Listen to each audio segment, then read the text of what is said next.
Olá, prosseguindo no estudo sobre o Reino de Deus, neste vídeo vamos ver o que está em Marcos, capítulo 4, versículo 30. O versículo é o seguinte: a que assemelharemos o Reino de Deus? Ou com que parábola o representaremos? Em seguida, Jesus apresenta a parábola nos versículos 31 e 32. Então ele vai falar: o reino de Deus é como um grão de mostarda, que, quando se semeia na terra, é a menor de todas as sementes que há na terra. Mas, tendo sido semeado, cresce, faz-se a maior de todas as hortaliças e cria grandes ramos, de tal maneira que as aves do céu podem aninhar-se debaixo da sua sombra. Vamos examinar algumas palavras. Primeiramente, é uma semente, a menor das sementes, é uma ideia, não é? Um grão de mostarda é uma ideia lançada para os ouvidos das pessoas. Esta ideia pode ser em termos de palavras que as pessoas ouvem, pode ser em termos de comportamento que as pessoas veem. Elas veem e podem enxergar aquilo que ali está. Este é, então, o grão de mostarda. É uma ideia. Agora, ela é semeada na terra, é para o entendimento das pessoas, na mente das pessoas. Agora, para a mente aceitar isto, é necessária uma dose de vontade de aceitar e a vontade de servir, as duas coisas.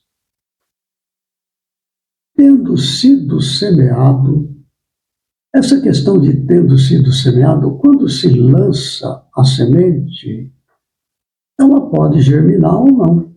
Se a terra é boa, ela recebe aquilo e germina. Não é? Mas, uma vez tendo lançada, e a pessoa aceita aquilo como verdadeiro, ela acolhe aquilo como verdade. Está feita a semeadura. A terra aceitou aquela semente.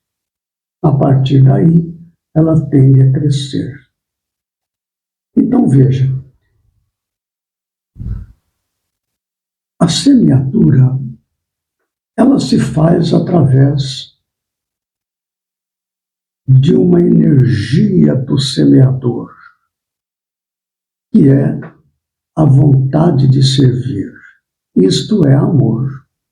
Nós vamos encontrar no Livro dos Espíritos, na terceira parte do Livro dos Espíritos, no capítulo 11, na questão 888A, quando Allan Kardec faz uma pergunta sobre esmola.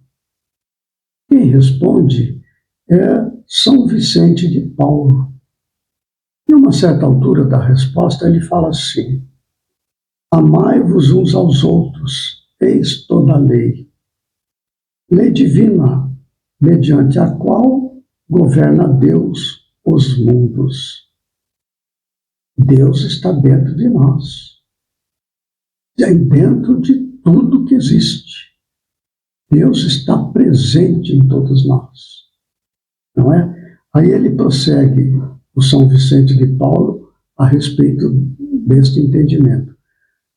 O amor é a lei de atração para os seres vivos e organizados.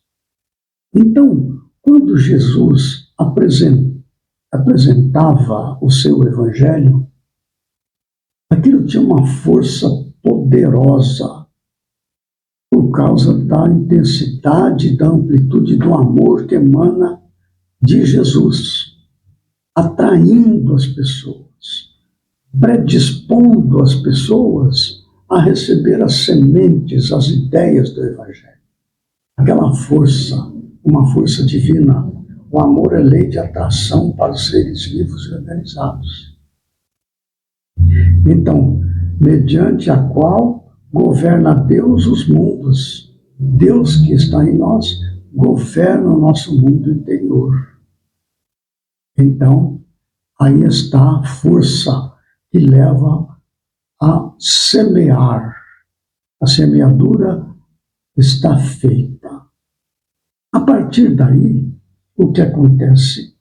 Nós vamos ver que Paulo fazia este esforço também, em Jesus natural.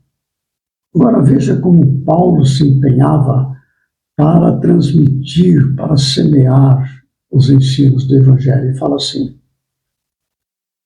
fiz-me fraco para com os fracos, para ganhar os fracos. Fiz-me tudo para todos, para por todos os meios chegar a salvar alguns.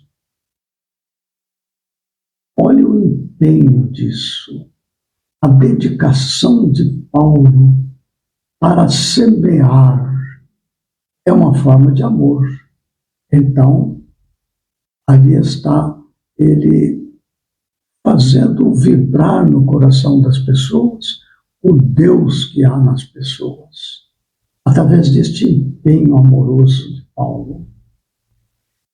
Esse crescimento nós vamos encontrar novamente em Paulo, na primeira carta aos Coríntios, capítulo 3, versículo 6, ele fala assim: eu plantei, disse Paulo, Apolo regou, mas Deus dá o crescimento.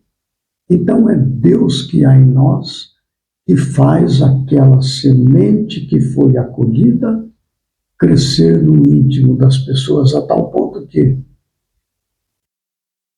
faz-se a maior de todas as hortaliças e cria grandes ramos, de tal maneira que as aves do céu podem aninhar-se debaixo de sua sombra.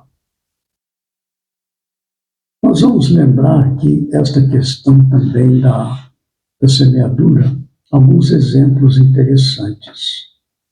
Como que toca o coração das pessoas, ou seja, a pessoa ouve, ou vê e aceita. Olha só. Quando Gamaliel, que era o principal do templo, era o homem mais respeitado pelos seus conhecimentos e autoridade no templo de Jerusalém, foi visitar a casa do caminho. Ele ficou curioso para ver o que eles estavam fazendo lá. Nós vamos encontrar esta passagem no livro Paulo e Estevão, na psicografia de Chico Xavier, pelo Espírito Emmanuel. E Gamaliel se surpreendeu com aquilo que eles estavam fazendo ali. Pessoas doentes de todo tipo eram acolhidas ali, não eram desprezadas, como era comum naquela época. Gamaliel se impressionou muito com aquele esforço. A tal ponto ele simpatizou, ele encontrou ali, inclusive, um amigo do passado que tinha perdido tudo, tinha ficado doente, e Pedro o acolheu na casa do caminho. Aquilo foi o ponto que fez o Gamaliel se comover. A semente estava lançada, estava semeada a semente no coração de Gamaliel. A partir daí, Pedro deu ao Gamaliel, que se interessou, as anotações de Levi, que mais tarde resultou no Evangelho de Mateus. Gamaliel aceitou com muita gentileza, e ele então aposenta-se do templo e foi viver com parentes na cidade de Palmira, lá perto do deserto, lá na região desértica. E ele acabou, ele mesmo, Gamaliel, estudando profundamente aquelas anotações dos ensinos de Jesus. Veja o resultado da semeadura que o comportamento de Pedro e seus companheiros na casa do caminho foi a semeadura que caiu na terra boa do coração de Gamaliel. Um outro exemplo também, nós vamos ver que, nesse mesmo livro, Paulo e Estevão, Gesiel, que era o Estevão que atuava na casa do caminho como expositor e trabalhador, um homem muito fervoroso, ele acabou sendo apedrejado. A A irmã dele, Abigail, era noiva de Saulo de Tarso. O Saulo é que organizou o apedrejamento de Estevão, dizendo que Estevão estava atacando Moisés por dizer que Jesus era superior a Moisés. Quando Abigail foi presenciar aquele ato importante que promovia a autoridade de Saulo diante dos sacerdotes, a comunidade cristã, a comunidade judia, era um momento de vitória para o Saulo, porque ele coordenou todo aquele movimento que levou Estevão à lapidação. Quando Abigail viu, ela reconheceu o irmão, que ela não via já há muitos anos. Ela achou que ele tinha falecido. Ela viu aquilo e deu um grito. Saulo então interrompe, porque o Estevão já tinha cedido às pedradas como se estivesse morto. Saulo manda levarem ele para um quartinho separado. E ali então Abigail pergunta para Gisele o que tinha acontecido. E ele fala para ela a respeito de Jesus.